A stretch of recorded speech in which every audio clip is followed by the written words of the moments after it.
ধামাকাদার লেভেলের প্র্যাঙ্ক করার জন্য আমরা ইনস্টাগ্রামে নতুন একটা আইডি খুলে নেই, যেখানে আইডির নাম দিয়ে দিই সাবরিনা। তো নাম দেওয়ার সাথে সাথে একটা ছবিও দরকার ছিল, তার জন্য আমি চলে যাই গুগলে। আর গুগলে গিয়ে একটা মেয়েদের ছবি ডাউনলোড করে নেই, সেখানে আমার পছন্দের মতো, আর এখানে প্রোফাইল পিক হিসেবে দিয়ে দিই। তারপর আমি অনেকজনকে ফলো করে দিই যাতে আমার ফলোয়ার তাড়াতাড়ি করে বেড়ে যায়। আর সেখানে আমি সবাইকে ফলো দিতেই থাকি অ্যান্ড অনেকজনকে ফলো দিতে থাকি। অ্যান্ড লাস্টলি দেখো আমার কতগুলো ফলোয়ার হয়ে গেছে মাত্র একদিনের মধ্যে। এখানে আমি একটা ছবিও পোস্ট করেছিলাম, পোস্টে ভালোই লাইক এসেছে। তো এরই সাথে একজন ইন্টারেস্টিং মানুষের সাথে দেখা হয়ে যায়, চলো তোমাদের সেটা শেয়ার করি।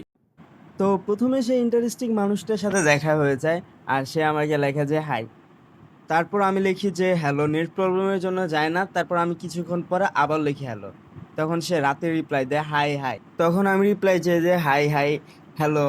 তারপরে এইভাবে কথা চলতে থাকে। সে আমাকে বলে যে আপকা কিয়া হাল হে, আপকা নেম কিয়া হে। তখন আবার হাই লেখে আপকা নাম কিয়া হে। তখন আমি লিখছি যে মেরা হাল হে হুলুলুলু অ্যান্ড মেরা নাম হে উরুরুরু। তখন সে আবার লেখা যে গুড, ভেরি গুড। তখন আমি এই ইমোজিগুলা দেই, তখন বলে নাইস নেম।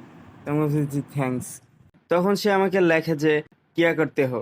পরে আমি লিখি যে খানা খাতে হো। তখন সে লেখে যে খানা খায়া। তখন আমি লিখি যে পুপায়া। তখন সে বলে যে আপকা নাম क्या है। আমি কিছু উলুলুলুলু, মানে উরুরুরু।